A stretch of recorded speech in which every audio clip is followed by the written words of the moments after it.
Occasionally.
I'd like to call the September 25th, 2025 Board of School Directors monthly action meeting to order.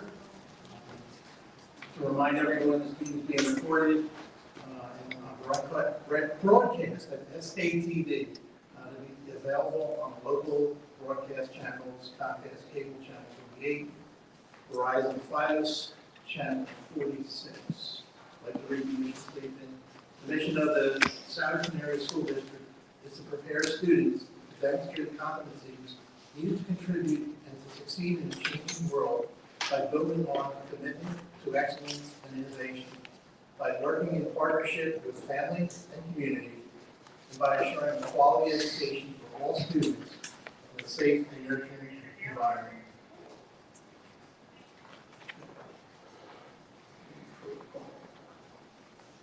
All right, welcome to the meeting. The board encourages and allows citizens to the district to speak at a public meeting by following the procedure listed below, which we have here. You probably have signed it already, the blue sheets for agenda items and the yellow sheet for non-agenda items. Could we all rise to the pledge? I pledge allegiance to the flag of the United States of America and to the republic for which it stands, one nation, under God, indivisible, with liberty and justice for all. Roll call, Mr. Barnett. Present. Mr. Braccio. Present. Mr. Brown. Ms. Lizette. Present. Mr. Formica. Here. Mr. Keith. Here. Mr. Landis. Here. Mr. Nelson. Here. Ms. Wheeler. Here. And we have a quorum. Thank you. Souderton Spotlight. Actually, Mr. Nelson, you were part of this day. This is the spotlight on the recent club fair that you and I attended.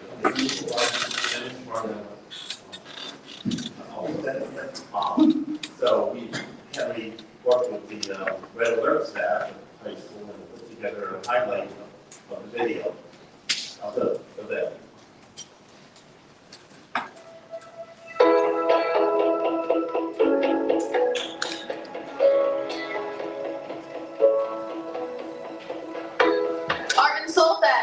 So we plan and organize the Art and Soul Fest that happens every March to raise money for the music and art departments in the district. We're here with the Global Ambassadors Travel Club. So a team of teachers are leading tours internationally. We're traveling all over the world. We've got some really great upcoming tours. We're headed to Galapagos in the spring. There's a Greece tour this summer. And then there's an Italy trip in summer 2027, and then a Central Europe trip also happening in 2027. Astronomy club, we do some community events, we do a lot of stargazing, especially like you see here. We bring food, especially to most of our meetings, so if you're interested in eating some Korean fried chicken, dumplings, sometimes I brought canes to these events as well. I'd say, maybe try it out. The CLEO Club, the Computer Literacy Education Outreach Club. So our club's goal is to go to retirement communities, help old individuals with their technology devices to help communicate with their families and friends, and to just help them easier time with technology. This is Are You Okay? It's a mental health awareness club. It's basically to raise awareness about stress and kind of give strategies. We'd be doing Red Zone maybe once a month, either Tuesday and Thursdays, and it's kind of just to raise awareness and get people to know about the resources and programs we offer here at Souderton. Medley, we're a healthcare organization that fundraises and raises money for people that don't have access to medical care in third world countries. And this is the Supporting Troops Club. We have two main events a year. Veterans Day brunch, which is, on Veterans Day, it's held here. And then Memorial Day, we throw a baseball game, and we get veterans to come out. Teach kids STEM. So what we do is we go to elementary schools and middle schools a couple times a year, and we teach them the fun STEM project that we come up with, and it's just really great, and the kids love it.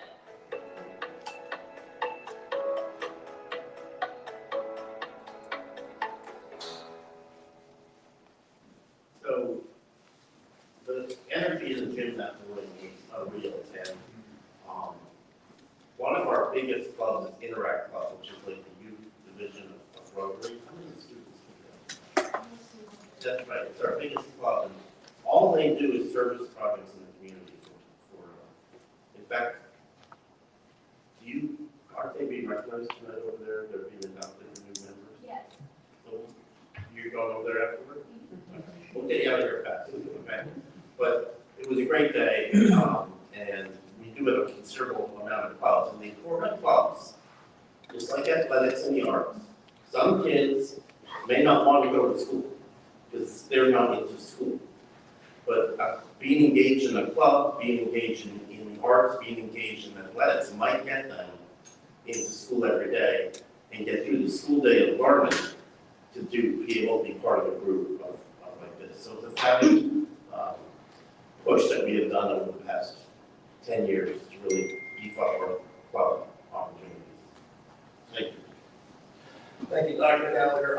It was amazing to me. It was just a regular visit that Mike and I were going to be walking through the high school, and it just so happened to be that day. I'm telling you, the energy, not only in that room, but in the building itself, it was amazing. Everything was done by the kids. Just amazing, and I'm proud that, we can offer that many clubs. That also happens in the middle schools and also in some of the elementary schools. So keep them coming, and you can see the energy. So my hats off to everyone. Okay, to the student representatives update, we'll get you out of here.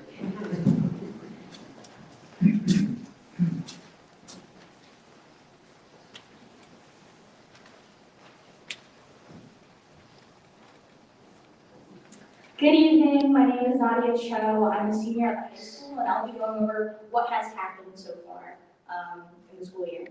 So the high school is off to a very great start to the 25-26 school year. Our hallways look a little different now that we're using electronic hall passes.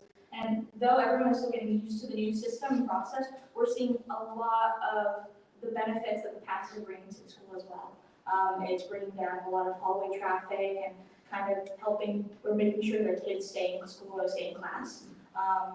And then congratulations to Mrs. Doyle, who was awarded a $1,000 grant to incorporate a reading corner in the preschool lab. Thank you to the Indian Valley Education Foundation for their continued generosity and commitment to this district.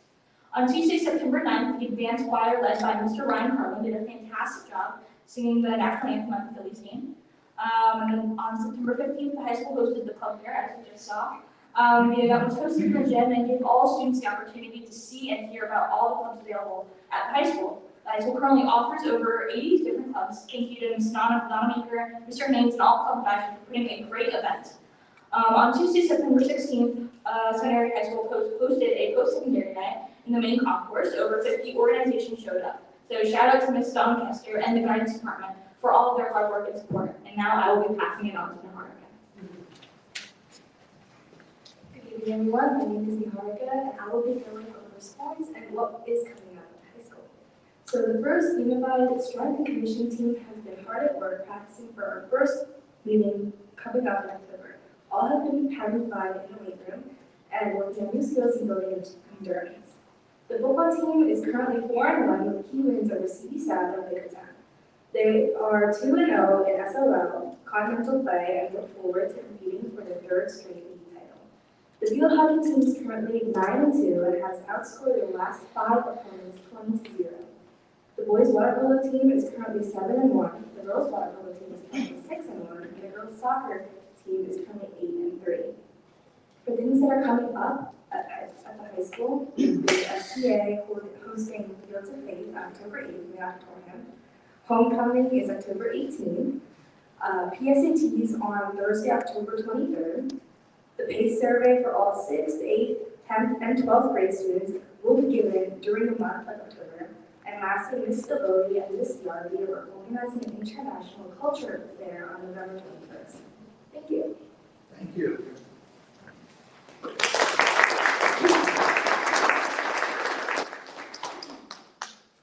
Okay, Mr. Taylor, public comment.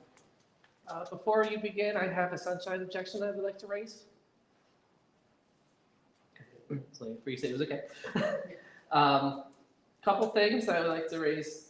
Point 2, the minutes from the previous meetings that are being approved tonight were not attached to the agenda as of 3 p.m. today. You guys have been doing a great job doing that the last couple months, and hopefully you can fix that again going forward. You noted there's an executive session being held. There's no indication of a general idea of what was being discussed, as there should be, something just like contracts, budget, etc. The other thing, 2 items, action item 712, there's no attachment. The items are being disposed. And action item 722 and 723, there's also no attachment as to the nature of the memoranda of understanding. That's it. Thank you. Okay. Go. We have Alex Lister on agenda item 7.12 and check register. Alex Lister, Upper Southern Township. There was no attachment for agenda item 7.12, the disposal of excess and obsolete items. So there's no idea about what items and value of the items that are being disposed of.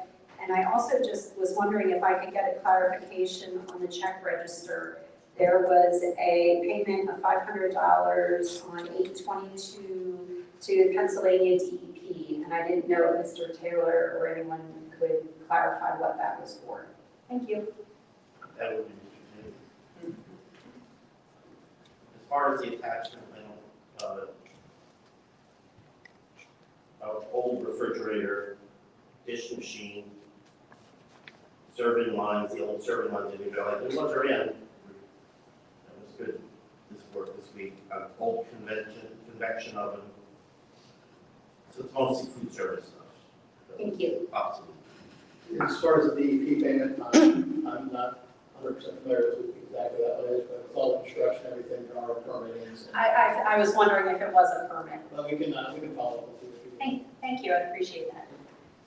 Thank you. We have Corinne Uzo on attendance and policies. Corinne Uzo, Upper Southern. I've been with them time since we've already answered the question about the disposal items for 7.12. But for agenda item 7.2, the administration is seeking approval of meeting minutes for both the August 13th and August 28th meetings. However, neither of these minutes is attached to the agenda, and I checked as late as about 6:30 while in this room. So I'm wondering if that's something that you will be providing, or something that you've at least reviewed before you're going to vote to approve those minutes. Also, at this month's committee meeting, Dr. Hay indicated that a review of the policy manual would occur starting with the 0 series.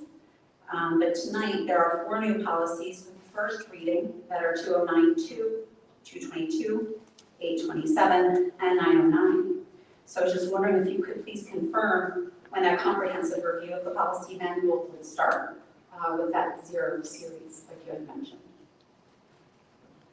Later this fall, we're still working on the details of PSBA, as I mentioned in the committee meeting last week, so this fall, we're hoping to get that first drill of the policies for PSBA and see them in our committee meeting board meeting. All right, thank you.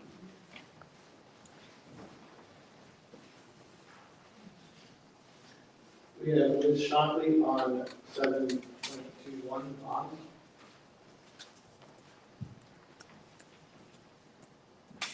Hi, Ms. Shockley, Harleysville. I wanted to talk about our school district's bond ratings, basically our credit score. Just like with personal loans, a lower score means we pay more interest. Our district's bond ratings have dropped many times across multiple companies like Moody's and S&P Global over the past few years, and we should all be concerned. After S&P Global's 2024 downgrade, credit analyst John Salter said, "The downgrade reflects the district's weakened reserves without plans to materially rebuild them in the near future. And the negative outlook reflects our view that we could lower the rating further if the district does not return to balanced operations." Effectively, we're asking to borrow more money, yet we owe money, and we don't have a lot of money in reserves, and we don't have a plan to fix it. We now have a Moody's score of A1, which reflects 2 downgrades in the last 4 years, including this year. Is it bad? Well, we're certainly not in jump status, which is down here.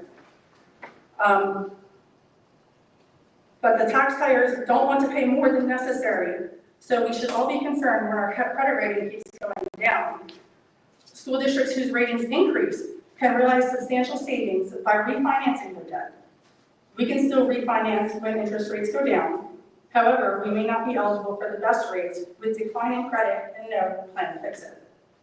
Since North Penn seems to be the standard to which we get compared, they have an AA1 rating, which is up here, which is 3 ratings higher than us, and they've had it for 7+ years. All of the above I found out not through the district website, but independent research. And I feel that fundamental information about the fiscal health of the district should come from the district and be posted on the website. No district is perfect, but I'm asking you to do better.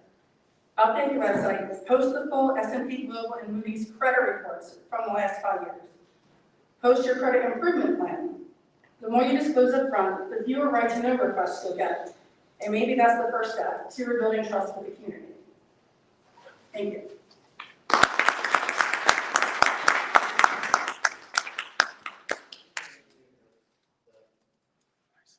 Sure, our credit rating for Moody's is 1A, which is a very solid rating. But that is not the only thing that affects your interest rates on bond issuances. Last year, when we did issue bonds under that 1A rating, we did purchase bond insurance for a small fee that gives you basically the credit rating of that higher rating that we were previously at. So it did cost the district a few more dollars, but we're not talking millions or hundreds of thousands at all for that buy bond insurance, which is pretty typical. Talking to our financial advisors, yes, we want to maintain a strong credit rating. We don't want to be downgraded, but 1A is a pretty solid rating, and it's still in the upper echelon of Pennsylvania. So we're confident with our bond rating.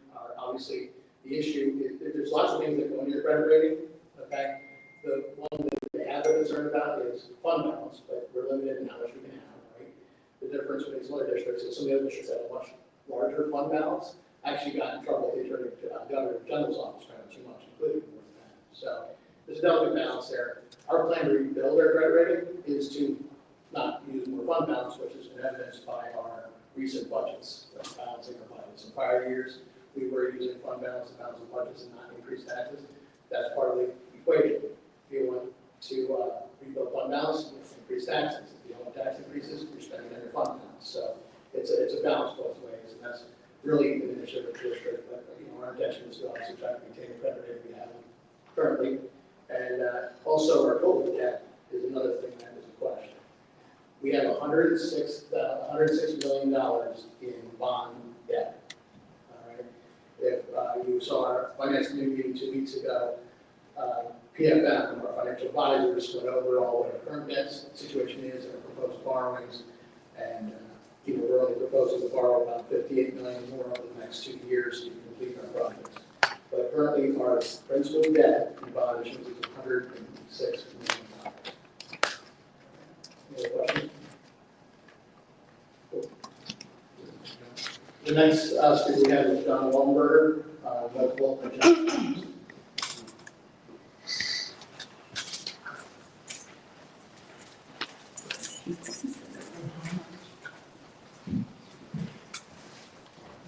Thank you.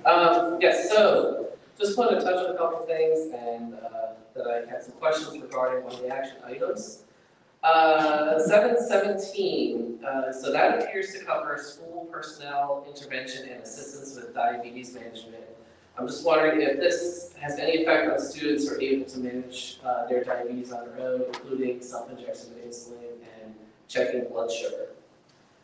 718, prohibition of medical marijuana under the section of authority in that update. So it does say the board prohibits possession of medical marijuana. So in case you don't know, the PA Department of Education and Department of Health, under current policy, allow medical use for minors.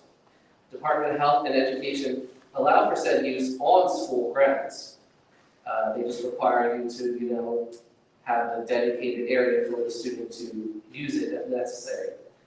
This policy can violate a student's medical freedom, especially if medical marijuana is the only safe treatment of a qualified medical disability for a student. Anyone who supports vaccination exemptions in the name of medical freedom should also support changing this policy to reflect that. Wondering about 719, conflict of interest policy. Where will disclosures of financial interests be filed? And will they be publicly accessible like campaign finance reports are already available? Will these statements include involvement with political parties, such as officer roles and political action committees, both as donors and officers? For example, Mr. Formica here was the signed-off treasurer for an IV First PAC. Ms. Filsack and Mr. Brung are the chair and vice chair of the Monco Mighty Area 3 Republicans. Will those disclosures be on those forms? The last one I have is 720. Under municipal government policy states, I'm not going to read the whole thing because of time, but basically that libraries have a reciprocal role between the school and the public library. Will the IVPL and county library use interlibrary loan programs to lend books to a school district school? Or if there's a book that meets the student's search criteria not available in the public school for any reason, will that school librarian assist the student in identifying whether said book is available in the public library? Thank you. So those were the first readings on all of the topics that you had, right? Yes, that's why I'm looking for clarification now. They'll be reviewed. Okay. At the next committee meeting, and if you'd like to be there, I'm sure we can. Okay. Thank you. If you would like to email those questions to Dr. Bay. Yeah, I'm happy to. I know, that was a lot. We have Rosemary Goodoffer on attachments and memos.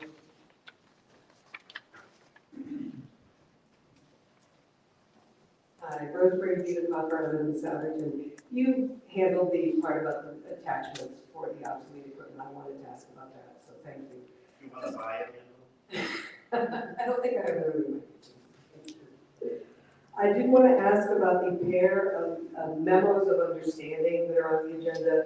I had asked last month when there was a memo of understanding with the teachers union. So this board and two of the support unions have apparently come to an agreement on something that falls outside of the negotiated contracts. And last month, when you approved the memo of understanding with the teachers union, I asked what was the nature of that memo, and it was explained to me that it could not be revealed until the teachers had approved it. have the teachers approved it? That's my question, and when can the public see the memo? I'm curious what it was about. And I'd like to know when the support unions will be also voting on these memos and when will we see those? Thank you. Yeah, I would encourage you to come to the contact Secretary Gallo's office tomorrow and with your questions. I can do that, thank you. Yeah, Andrew Shushay, policy 102.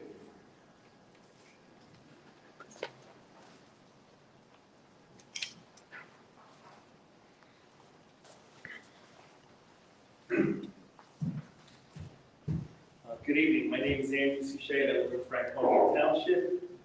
As the board adopts the revisions to Academic Policy 102, I'd like to suggest that the Education/Personnel Committee reconcile the policy with the recent changes to Pennsylvania academic standards under Code 4.12. For example, since July of this year, there are new standards in science, environment, ecology, technology, and engineering for grades K through 5.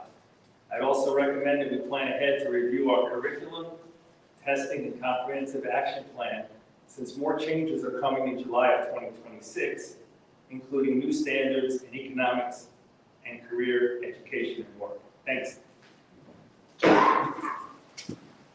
You say this does include the new science standards for actually grades K to 12.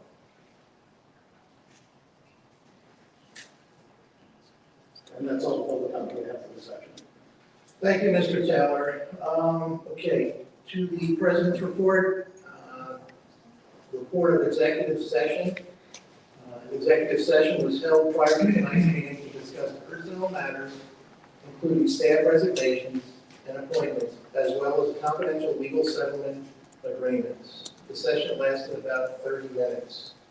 I'm going to take this time, I've read some of this at the committee meeting 2 weeks ago, and I feel like it's needed to be said at the business meeting. Historically, the administration and board has chosen not to respond to misleading or false claims in the community. By doing so, distracts from our mission. However, some recent statements have distorted reality to a degree that warrants clarification. I offer the following to our residents, taxpayers, parents, guardians, students, and staff. These will verifiable facts to help clear the air. Claim, 47% of the district's policies are 20 years old. Fact, policies are regularly reviewed. Age alone doesn't necessitate change, nor is a notation required saying this. Souderton Area School District follows state guidance and updates policies when needed. Typically, we find ourselves updating for punctuation or state mandated changes. Claims to the contrary are inaccurate. To streamline the process and reduce administrative burden, we partnered with Pennsylvania School Board Association, saving time and taxpayers' dollars while maintaining a strong policy foundation and freeing up our team to focus on our mission. Claim, schools open while under construction.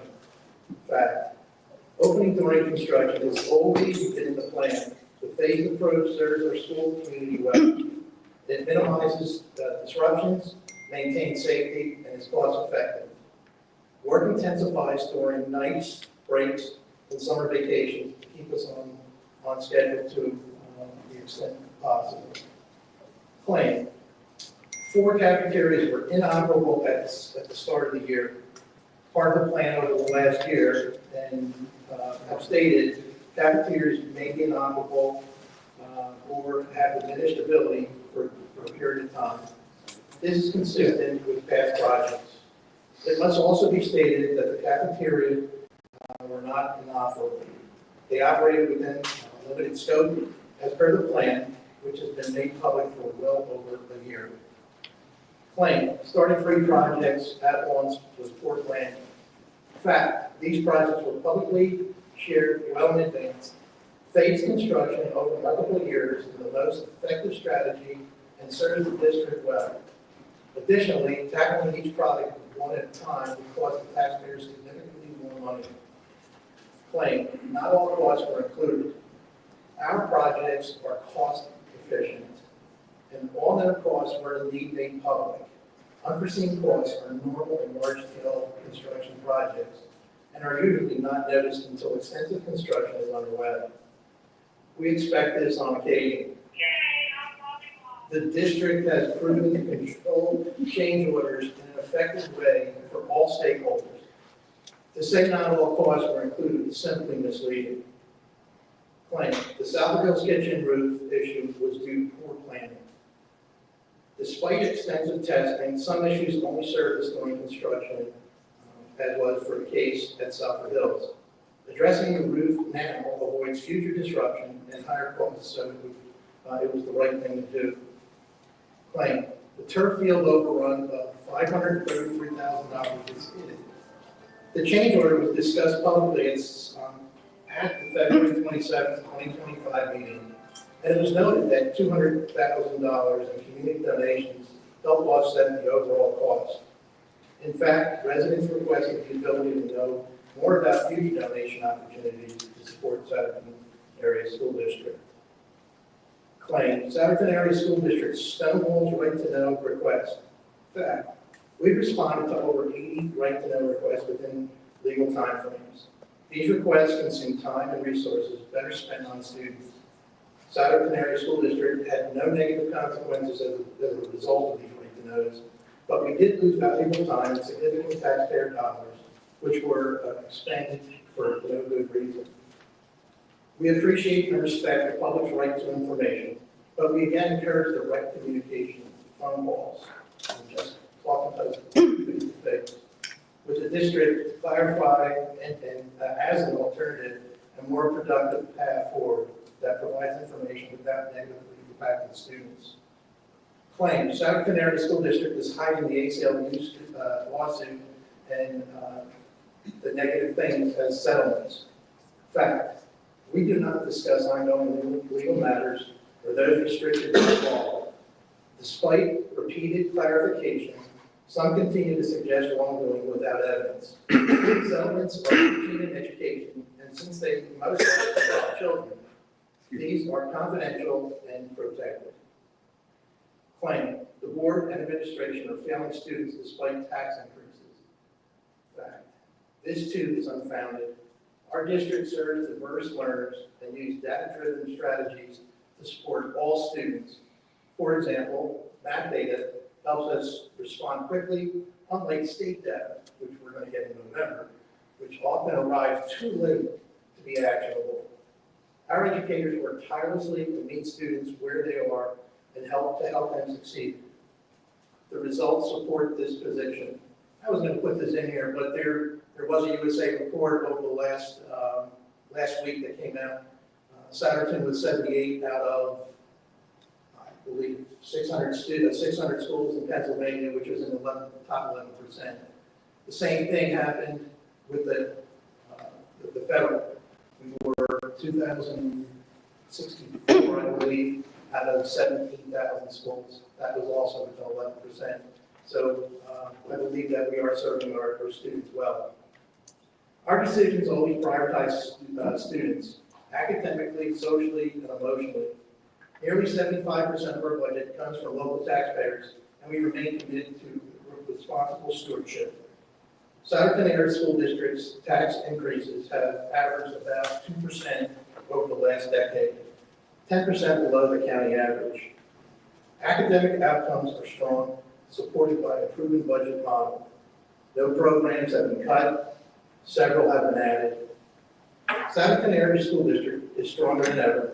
Schools are safe and are being renovated more cost effectively and with better outcomes than many other districts. Academics continue to improve across a diverse group of students. Taxes, while necessary, are controlled and budgets are scrutinized. Senior citizens and those who may be economically disadvantaged are being served too. Above all, children are thriving and flourishing. We honor the public rights to information and ask that facts, not political agendas, guide our conversations. Despite no findings against Souderton Area School District, some continue to push false narratives. Auditors, legal experts, and the state have proven these claims inaccurate.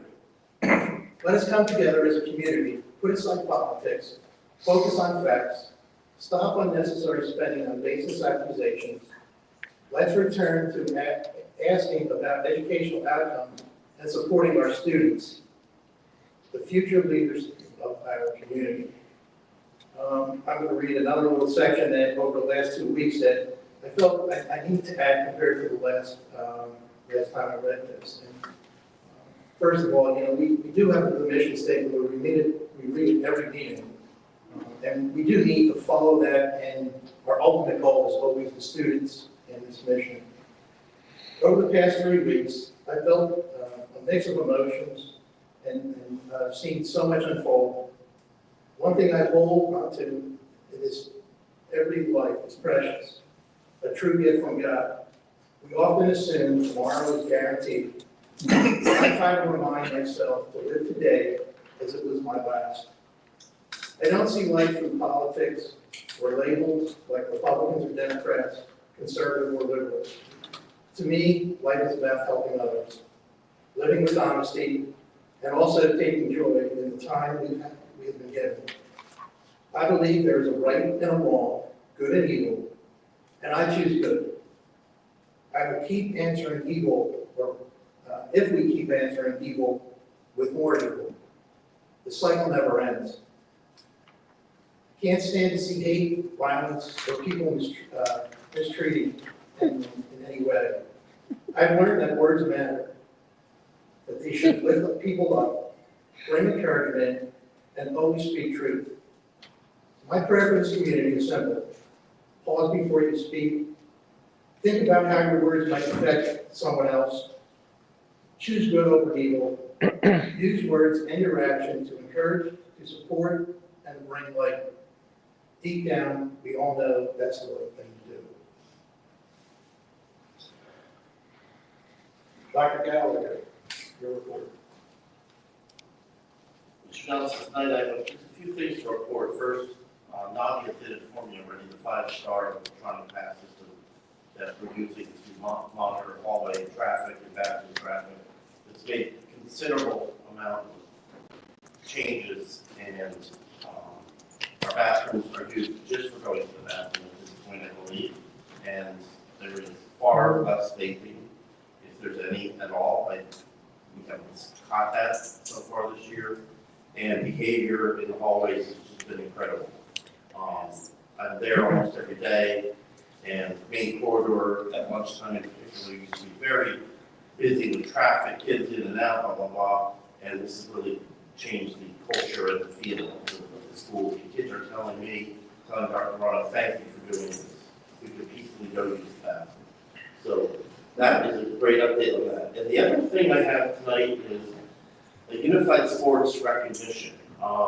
Recently we heard from the Special Olympics of the United States of America has recognized Souderton again as a champion school, that we go above and beyond the requirements to be a unified sports high school. In 2017, Souderton High School was the first school in Pennsylvania to be recognized. That's when Tim Schreiber came out and gave us that recognition and that award. And we continue to grow the program. And the Unified Club, which I think our advisor might be here. Are you President of the Booster Club. You're president of the Booster Club. I knew you were something. So you're the money guy. So the Unified Clubs of students meets monthly. And now we are a pilot high school for just adding the strengthening and conditioning to our program. So we're the first high school to have that. And our coach is a learning support teacher at the high school, Patty Gallagher, no relation.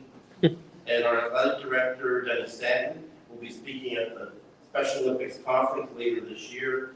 And his topic is workshop for coaches to develop their own unified program. So that's a real point of pride. As a former special ed teacher, I just can't believe that we've come this far for special education children. I used to not be able to have my children, my students, go to the regular class to phys ed, to music and stuff. So this is just amazing. So thank you for your indulgence.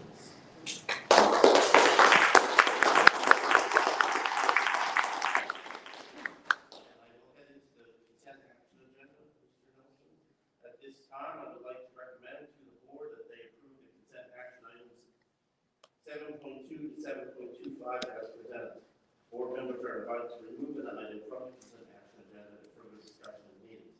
Items on the consent action agenda that are considered motions for approval are board meeting minutes, financial statements and check listings, ratified requests to attend conferences and workshops, approved requests to attend conferences and workshops, approved requests to have people in district, approved personnel items, approved disposal of excess obsolete and non-repairable equipment, approved third reading and final adoption of policy 102 academic standards, approved third reading and final adoption of policy 105 curriculum, approved third reading and final adoption of policy 626 federal fiscal compliance, approved third reading and final adoption of policy 626.1 travel reimbursement for federal programs, approved first reading of policy 209.2 diabetes management, approved first reading of policy 222 tobacco and vaping products, approved first reading of policy 827 conflict of interest, approved first reading of policy 909 municipal government relations, approved resolution to authorize the issuance of bonds, approve a memorandum of understanding with staff and area administrative assistance association, approve a memorandum of understanding with the Souderton area education support personnel, approve school clubs and activities for the 2025-26 school year, and approve confidential settlement and release agreements. Okay, do I hear a motion to accept? Move. Second. Any discussion? All in favor? Aye. Opposed? Okay, motion carries. And Mr. Nelson, we have one action discussion agenda. The administration recommends the approval of personnel items that include the fall 2025 community education instructors. Mrs. Wheeler's daughter is an instructor for art for the fall program. Do I have a motion to accept? Second. Discussion? I'm abstaining from this one. All in favor? Aye. Opposed? Okay, motion carries. All right, future meetings. October 8th, board committee meetings here at 6:30. On October 20th, Board Poncho, JOC, at 7 o'clock, and that is in person. And our action meeting will be on October 23rd here, and there is no IU meeting, correct, for October? Okay. Let's see. My favorite report of the solicitor. Be very brief. I have no report. Okay. Any other business? Yes, I'd just like to give an update from the legislative report from the IU on federal level. So on September 9, 2025, the Make America Healthy Again Commission released its strategy report outlining federal initiatives to combat the childhood chronic disease crisis. The report outlines a strategic approach for executive actions to address the crisis through advancing research, realigning incentives, increasing public awareness, and fostering public-private partnerships. Within that, there are dietary guidelines for Americans, meaning federal agencies will release the 2025 to 2030 dietary guidelines for Americans with stronger emphasis on whole, minimally processed foods and reduced reliance on ultra-processed foods and added sugars. There is also a school, hospital, and federal nutrition program where federal agencies will expand efforts to improve the nutritional quality of meals served in schools and early childhood settings. The third leg of this proposal is the public awareness and education, where the federal agencies will launch campaigns such as Make American Schools Healthy Again to promote healthier eating, increase physical activity, and reduce screen time for children. Thank you, Ms. Lozak. Okay, public comment? We have Alex Visser on communication.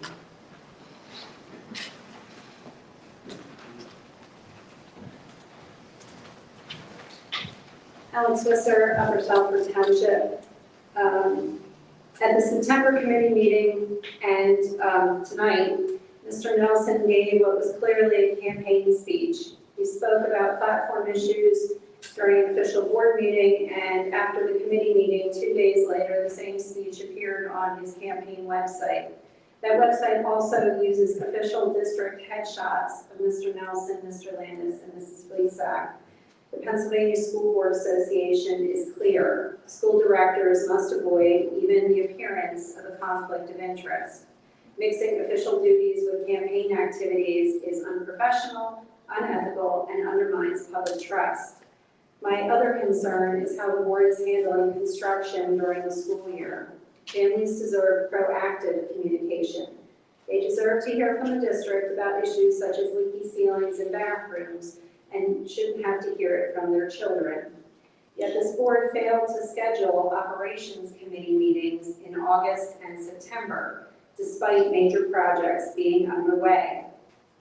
Those public meetings are where updates could have been shared, questions answered, and concerns addressed, rather than in a private conversation after the meeting.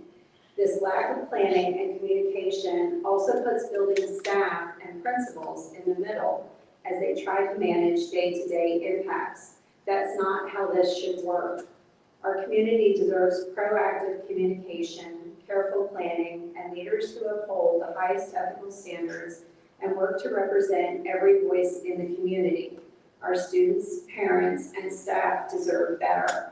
And as a side note, I still don't understand how we are saving taxpayer dollars by paying PSBA twice. We're paying the regular subscription, and now we're going to be paying them again to review the same model policies that we are already paid for. Thank you.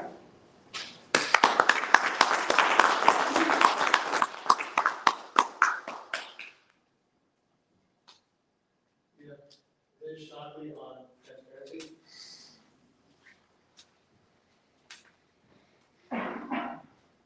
Liz Shockley, Carlisle. Mr. Nelson, you had started a conversation with me a few months after I moved to the district about transparency, remember? No. You asked why people said the school board lacked transparency. Being so new, I can only answer that the agendas lack documentation. Your response was, the school district shares everything that we are required to by law. I've been here now long enough to circle back and disagree with you. That's not transparency. Transparency is not disclosing what you're required to by law.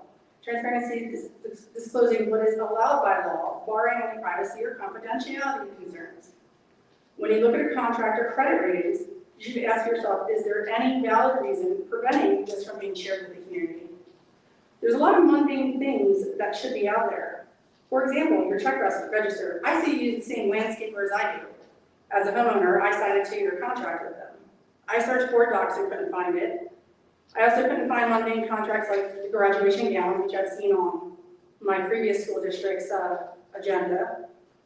Let's see what else. Online learning, Dell purchase and service contracts. And this is seriously low-hanging fruit. So I don't understand why it's just not put on there. I mean, mundane things like this really are the reason why there's a trust issue with the community. Thank you.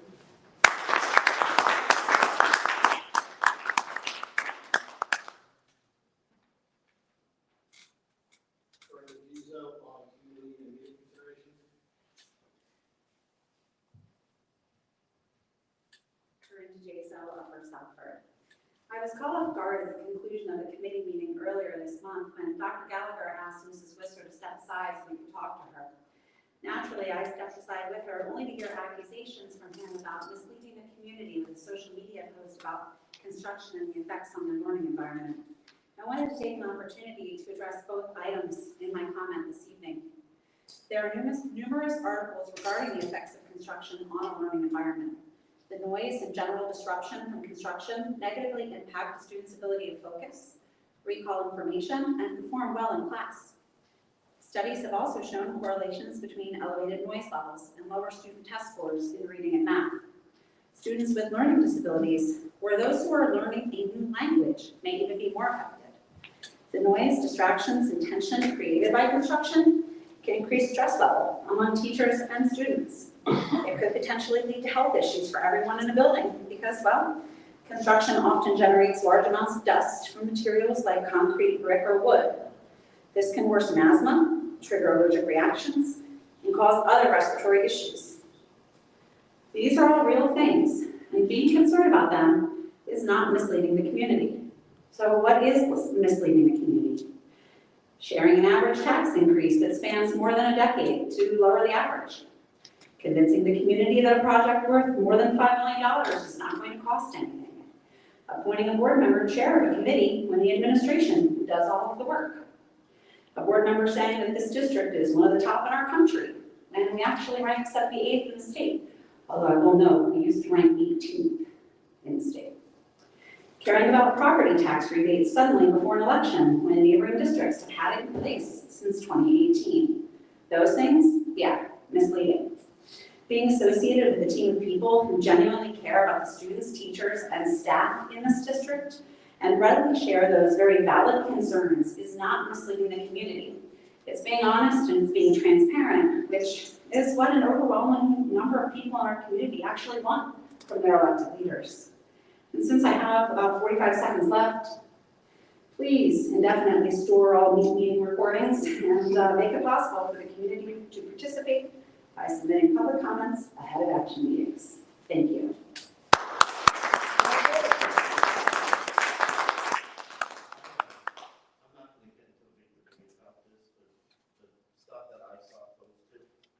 Was taken out of context and misleading.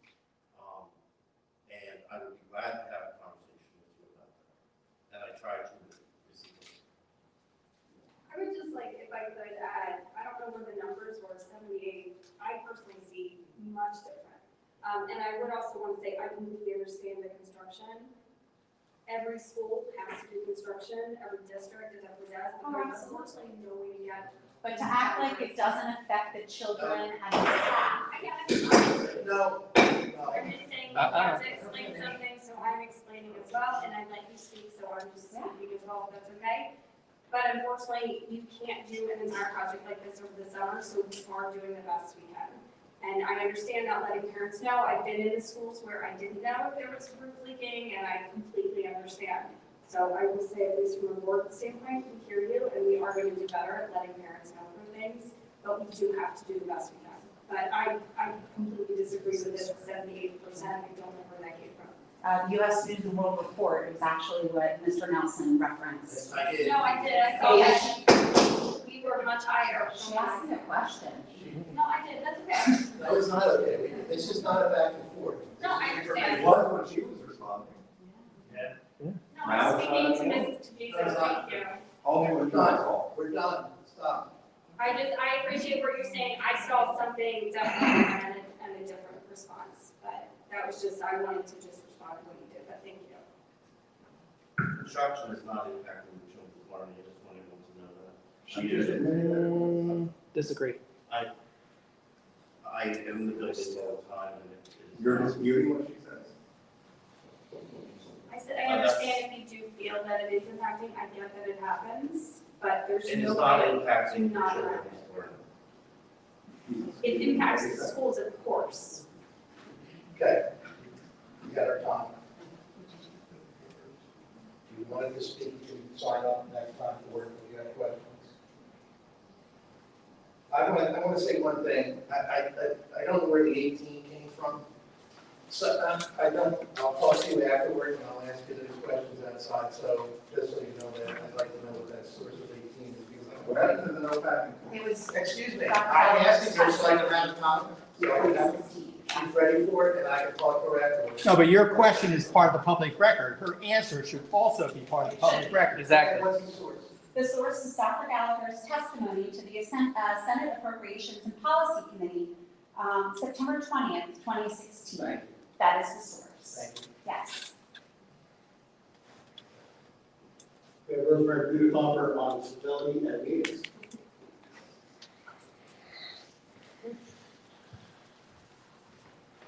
Good evening, Rosemary Budenhofer, I live in Souderton. Last month, I I sat in the audience and listened to a community member make political comments for 3 minutes. During these comments, the following words were used: attacks, lies, progressives, Democrat candidates, progressive policies, Democrat-run school boards, Shapiro, state funding, and policies from Harrisburg. When I hear the board talk about unity, working together, and focusing on the education of our children, I agree with those sentiments wholeheartedly.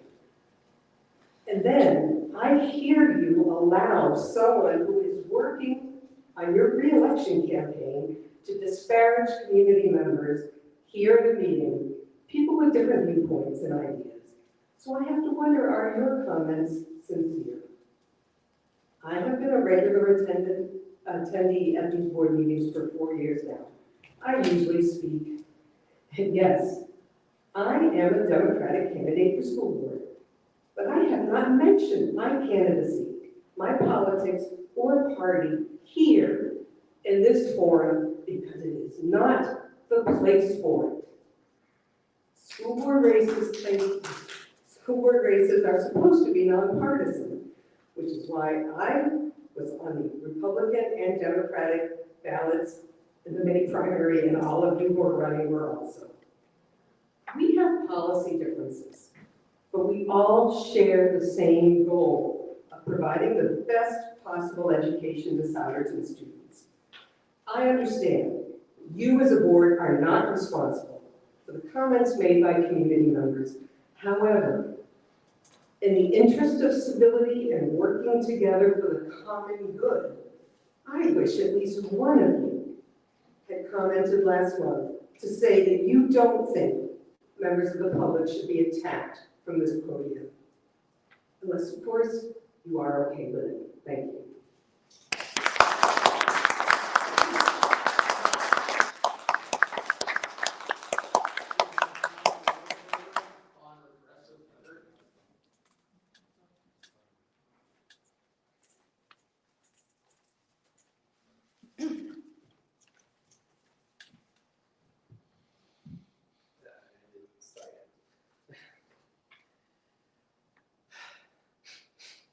If anyone's wondering what that smell is that's been lingering over this area for the last year and a half, we're in the room where that's originating from.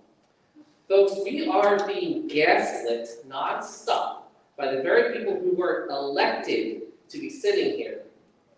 For well over a year, we have been asking for answers as to why William, the non-woke name, is still sitting on this board without any consequences of his actions. We have faced nothing but silence from them when asking for accountability from our elected officials. Until now, because residents and taxpayers have taken up to exercising their First Amendment rights, we have faced non-stop rhetoric, threats of violence, doxing, and attacks at our businesses and our employers and community service groups.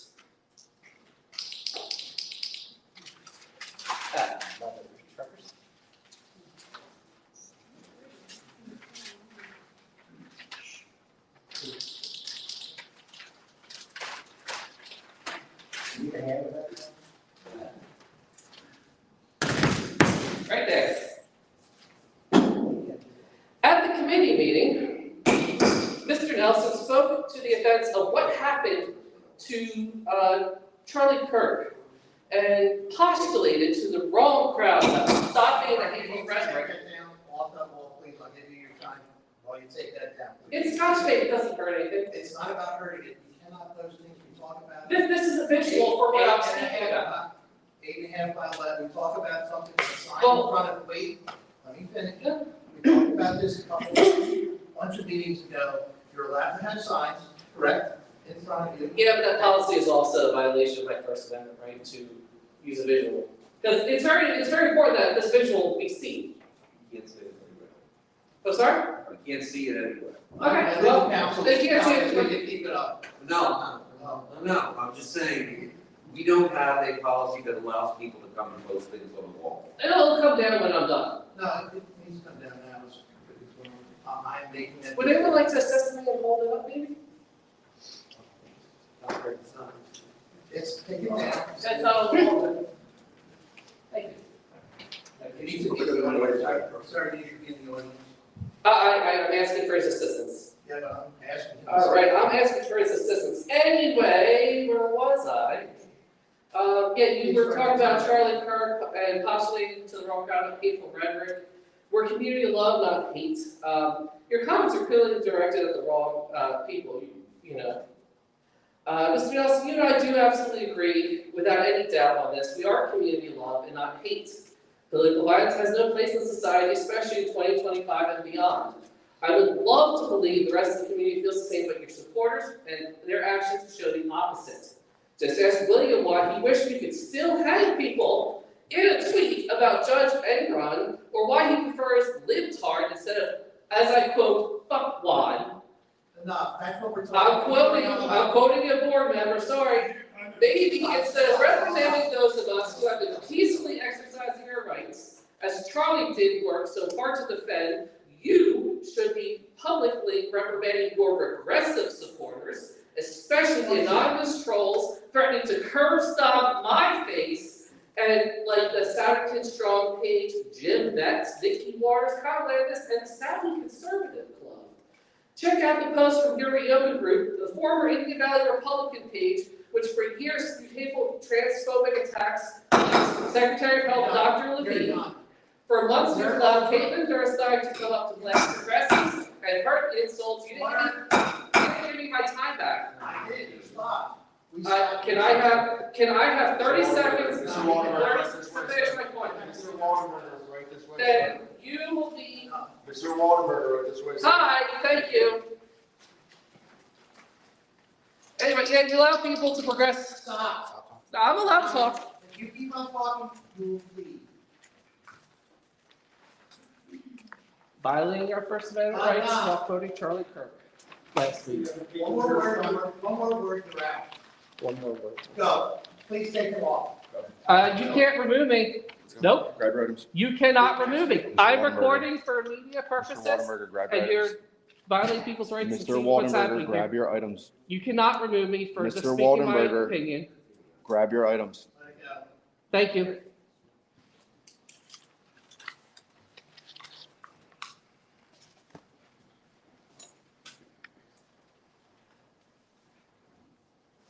Caitlin Side Telford. Tonight it was shared, this is on my notes, but tonight it was shared about being political, or sharing political things. But I have sat here for months and heard people complain about our district, attack our district, gaslight our district, and at the end of what they were saying, they would post Souderton has a right to know, or they would post Souderton deserves better. All of you have said Souderton deserves better. That's a slogan for your campaign. That is you promoting your campaign. So if we're not allowed to do this, if we're not allowed to share openly, then it goes both ways. So I'm here again this evening to share because I continue to hear that it's been circulated in our community that Souderton is somehow an underperforming district while overtaxing the people. They say that our district is overspending on legal fees and the multi-purpose field that many parents in this district advocated for. So again, I wanted to share today some of the facts regarding this. Souderton has just been named one of the top 100 schools in Pennsylvania. We rank in the top 12% of PA schools for overall performance and the top 8% of PA schools for athletics. If you look at our average tax increase over the last 10 years compared to 21 districts in our county, we rank in the bottom 5. That is 10% below the county average. We do not control the increased costs associated with inflation, and we do not control Democrat-led policies in Harrisburg that limit state funding for suburban school districts. And 80% of our funding for our district comes from everyday people living here, not corporations like Merck or those found in North Penn. We are a small district with a small tax base, yet we still rank in the top 100 for PA schools. That is because of a strong fiscal management and a prioritization to put kids first, educating the whole child and working with the family. As we saw during COVID, when every other Democrat-led district was shutting its doors on their kids. We could improve as a district, absolutely. I see us work to do that at every school board meeting that we have. And schools as a whole in our Commonwealth are still digging out of the damage done from lockdowns, mandates during COVID and inflation. But to paint our district as underperforming, overtaxed, and poorly managed is nothing more than gaslighting our district to get a radical progressive agenda elected to our school board in November 4th. In my opinion, if progressives really cared about the tax increases in our district, they might consider not dragging our school board into endless and unjust lawsuits that have drained our tax dollars, as several have done in the last few years, including one of the progressive candidates that is currently running for our school board. So I hope you will vote for Saudi's best on November 4th. Thank you. And you say on construction?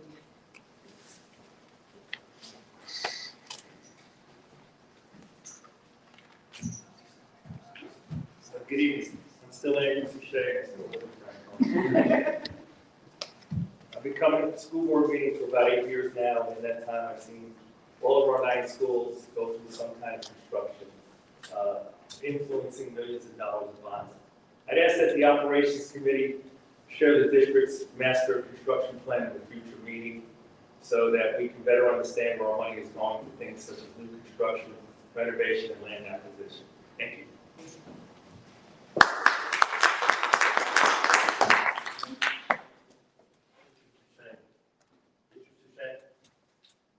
We have a volunteer construction plan that we can share with you. It was presented at the operations committee a couple years ago. That's all. Thank you, Mr. Taylor. Your motion to adjourn. All in favor? Aye. Shame.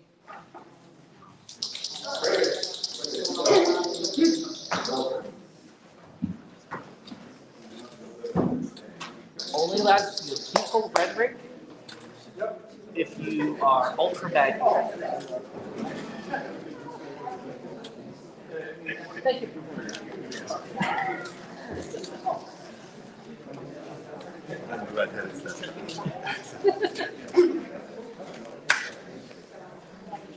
Thank you.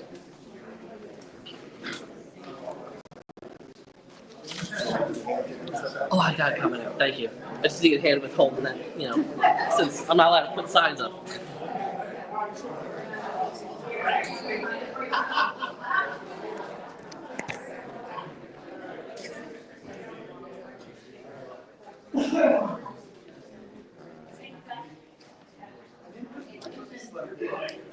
I did not say about this. I did.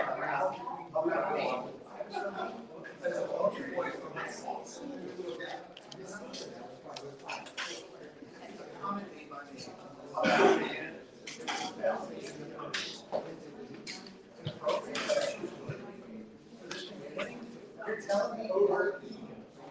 I know there is something. I've been telling you.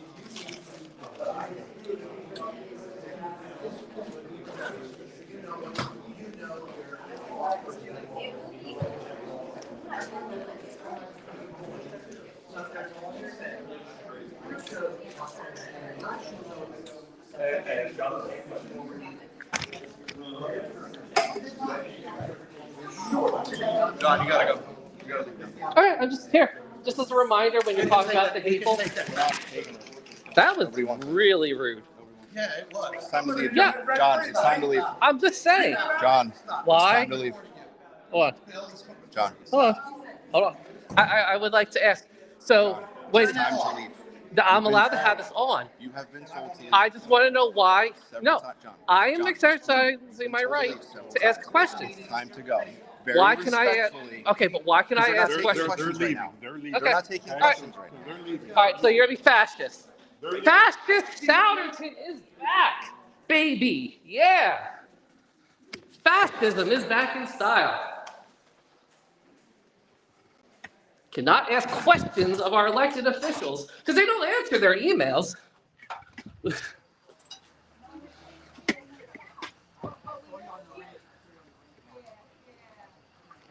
You're not allowed to ask questions of your elected officials in the Souderton area school district if they don't like the question. I'm currently being stalked now.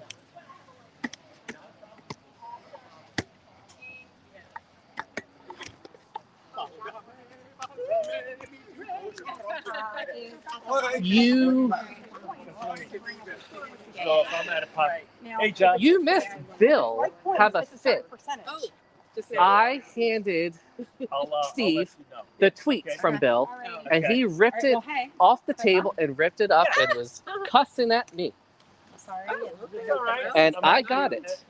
I'm still actually currently live because I'm currently being stalked right now because I tried to ask a question nicely, and I'm not allowed to ask questions anymore. So, yeah. But I'm still waiting for my emails to be answered. Yes. Well, her husband was on the list. Yes. But anyway. Well, she like made it so clear. He was The camera's on me. No, you're fine. Yeah, I know. It's on me. That's because, like I said, I'm being stalked. There was someone behind me. I don't know. Oh, they're back there now. Yeah, they're over there now. So Saturday I'll be there. Wanna silence me? Good luck. I've been here all my life. Sorry, I ain't going anywhere. No, I think you should probably October 4th and 5th. Anyway, have a good night, everyone. Have a good night. We have our own private police force where no one has the contract for publicly. How's that for you?